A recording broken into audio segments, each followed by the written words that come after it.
Hello Sir Paul. Hindi na ako magpapakilala sa inyo. Pero tawagin niyo na lang ako sa pangalang Israel. Hindi ko yan tunay na pangalan. Ginamit ko lang yan para may maibansag sa akin sa kwento na ito. Ang kwentong ibabahagi ko sa inyo ay kung papaanong nagbago sa isang iglap ang buhay ko, ng pamilya ko. Muntik na ako mamatay dito, pero ganun pa man, nakasurvive ako.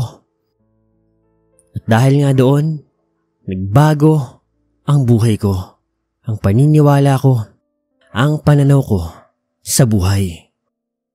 Nung mga panahon po na iyon ay dekada 90. Isa akong simpleng janitor noon sa isa sa mga establishmento ng gobyerno dito sa Maynila. Hindi ko na lang sasabihin kung saan o kung ano, pero basta sa Kamaynilaan ito. Tapos government agency. 23 years old ako noon at merong isang anak, isang asawa. Hikahos kami sa buhay kasi mga hindi naman kami nakapagtapos ng asawa ko. Tapos nagkaroon nga ng anak. Nagmula rin kami sa magulong pamilya parehas dahil galing kaming Tondo. Walang buhay doon, kaya wala rin kaming buhay pero buti na lang meron akong trabaho kahit papaano na nagpapakain sa amin ng pamilya ko, sa anak ko. Mabuti na lang din magaling ang asawa ko noon. Magaling siyang mag-budget kahit koonting salapi lang ang inaabot ko sa kanya. Hindi rin siya maarte. Palagi niya ako naiintindihan. At higit sa lahat mahal namin ang isa't isa. Mahal namin ang anak namin. Pero ganun pa man, nahihiya pa rin ako sa kanya. Dahil hindi ko maibigay sa kanya ang pangarap naming buhay para sa anak namin, para sa pamilya namin pero sinisikap ko ang sarili ko. Para gumaling, para magkaroon ng magandang kinabukasan. Isang araw po noon, gabi na nito. Overtime ako nito. Nililinis ko ang isang kwarto kasi nagkaroon ng party yung mga empleyado. Wala namang problema sa akin yun at mas okay pa nga kasi dagdag kita. Nakapag-uwi pa ako ng pagkain, napakarami nga eh. Mababait naman kasi ang mga empleyado. Kahit janitor lang ang trabaho ko, hindi nila ako tinuturing na iba. Trabaho nila ako at nire-respeto, kaya mahal na mahal ko rin ang trabaho na yon. Habang mag-isa ako naglilinis noon, siguro mga pasado 10:00 na noon, narinig ko na may pumasok ng kwarto at laking gulat ko dahil kilala ko ang tao na yon. Isa siya sa mga matataasang posisyon doon sa sangay ng gobyerno na iyon. At tawagin na lang po natin siya sa pangalang Sir Dick. Israel, ikaw ba yan? Opo sir. Naglilinis ka pa ba? Patapos na rin po ako sir. Bakit po? May gagawin ka ba pagtapos niyan? Uuwi na po. Pwede mo ba akong samahan? Saan po sir? Basta, babayaran naman kita eh. Gagabihin po ba tayo? Kailangan ko po kasing umuwi at ihatid itong pagkain sa asawa ko. Paniguradong hindi pa po kumakain yun. Kung gusto mo, ihatid muna natin yan sa inyo tapos saka tayo umalis para pumunta sa pupuntahan ko. Sigurado po kayo sir, ayos lang sa inyo? Kailangan kita. Kaya walang problema sa akin yun. Ganun nga po ang nangyari. Gamit ang sasakyan ni Sir Dick, umuwi kami sa amin. Binigyan niya pa nga ako ng pera para daw may panggastos ang asawa ko. Yung asawa ko naman tuwang-tuwa at hindi makapaniwala. Sinamahan niya pa nga ako nung ihatid niya ako pabalik doon sa may sasakyan. Iniwan niya muna ang anak namin doon sa kapitbahay namin. Akala niya kasi naglolo ko lang ako. At itong si Mr. Dick, siya pa mismo ang nagpaalam sa asawa ko. Hindi ko kasi pwedeng sabihin kung saan kami pupunta. Medyo confidential ito pero huwag ka mag-alala, hindi ko naman ilalagay sa alanganin ng asawa mo. Sadyang kailangan ko lang ng tulong niya ngayong gabi dahil hindi available yung assistant ko. Ayos lang ba sa'yo yun, Iha? Ayos lang po sa akin, sir. Ingat po kayo. Ingat kayo doon, Israel. Oo naman, mahal. Matulog na kayo. Uuwi din ako pag natapos ito.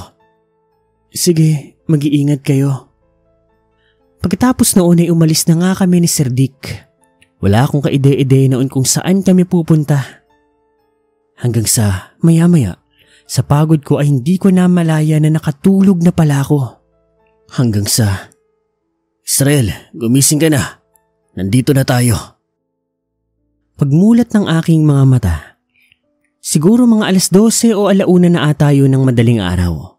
At pagkita ko, nakaparking na ang aming sasakyan. Nasa isa kaming liblib na lugar at may malaking bahay na may maraming ilaw doon. Kita namin na maraming magagarang tao ang nandoon. Kakaiba ang mga kasuotan nila. Ang mayayaman. Kataka-taka. Binigyan ako ng kasuotan ni Mr. Dick. Sinuot ko naman. Sa tanang buhay ko, first time ko lang makasuot ng ganoon kagara. Nagmukha akong tao. Hanggang sa maya-maya, pumila kami at nakapasok na rin kami doon sa loob. At laking gulat ko. Nang bigla ay sa loob, may nangyayaring mga kung ano-anong event. Mga mayayamang tao. Tapos parang may nagaganap na parang subasta, bentahan, at ang mga binebenta doon, mga ilegal na bagay. Kagayan lang ng mga armas, droga, prostitusyon, dalaga at binata. May binebenta nga ring sanggol eh. Hindi ako makapaniwala. Ang lugar na ito, Israel, ay tinatawag na black market. Dito, lahat ng tao ay pantay-pantay basta may pera ka. May mga politiko dyan, negosyante, matataas na propesyon. Hanggang sa maya-maya, nakarating kami sa may second floor. Nakita ko na may mga malalaking hawla doon na ang nilalaman ay mga nakakatakot na halimaw. Mga aswang ang mga yan. Ibinibenta yan rito. Ano po bang ginagawa natin dito? Magsusugal ako. Kailangan kita. Dahil kapag nanalo ko, kailangan ko na magbubuhat ng kita ko. Pagdasal mo na manalo tayo. Magkakaroon ka ng malaking halaga. Nakaakit kami sa may third floor at doon ay may arena. Parang cockpit. May hawla sa gitna. Umupo kami sa pwesto. Maraming nakaupo doon nagsisigawan at kung ano-ano pa. Hanggang sa maya-maya, nagsimula na po ang event. At di nagtagal, nagsimula na silang magkaroon ng laban, parang sabong. Pero imbes na mga manok, mga aswang ang pinaglaban nila, pula sa puti. Nakakakilabot ang paglalaban ng dalawang nilalang na halimaw, mga aswang sa aswang. Naawa nga ako sa totoo lang pero wala naman ako magawa. Hindi ako pwedeng umalis, siguradong mapapagalitan ako ni Sir Dick. Buti na lang, panalo si Sir Dick. Paldo-paldo siya. Alam niyo ba ang dala niya noong una? 2 million pesos lang.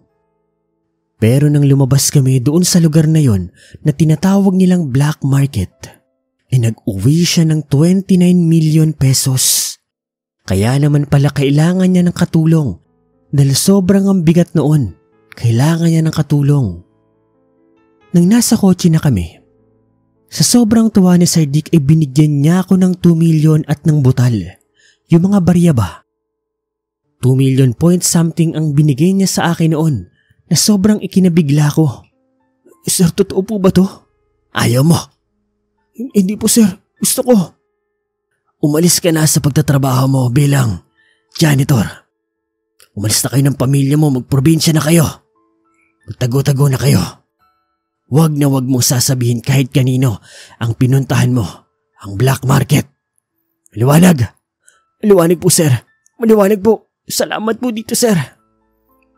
Hinatid ako ni Sir Dick doon sa amin. Madaling araw na noon pero gising pa ang asawa ko, hinihintay niya raw ako. At sinabi ko sa kanya ang lahat. Hindi siya makapaniwala. Nung umaga nga na yun ay umalis kami. At umuwi kami sa isang probinsya na hindi ko na lang po sasabihin sa inyo. Noong mga panahon na yun, ang 2 million plus pesos ay sobrang laki. Kaya ginamit ko ang pera na yun para magsimula kami ng pamilya ko. Bumili kami ng lupa, nagpatayo ng bahay at nagtayo ng negosyo. At namuhay ng tahimik dito sa probinsya na ito. Sa totoo lang po ay hindi naman sana ako magpapadala ng kwento pero kagaya ng iba, aksidente ko ring napakinggan ang mga kwento mo, Sir Paul. Kaya heto, ipapadala ko na rin yung akin, lalo na ang tungkol sa black market. Siya nga pala, yung black market na napuntahan namin noon ng boss ko sa may Ternate, Cavite po yun. Malapit na sa may Cabiang Tunnel. At kung saan eksakto, hindi ko rin po alam. Dito na lang po, Sir Paul.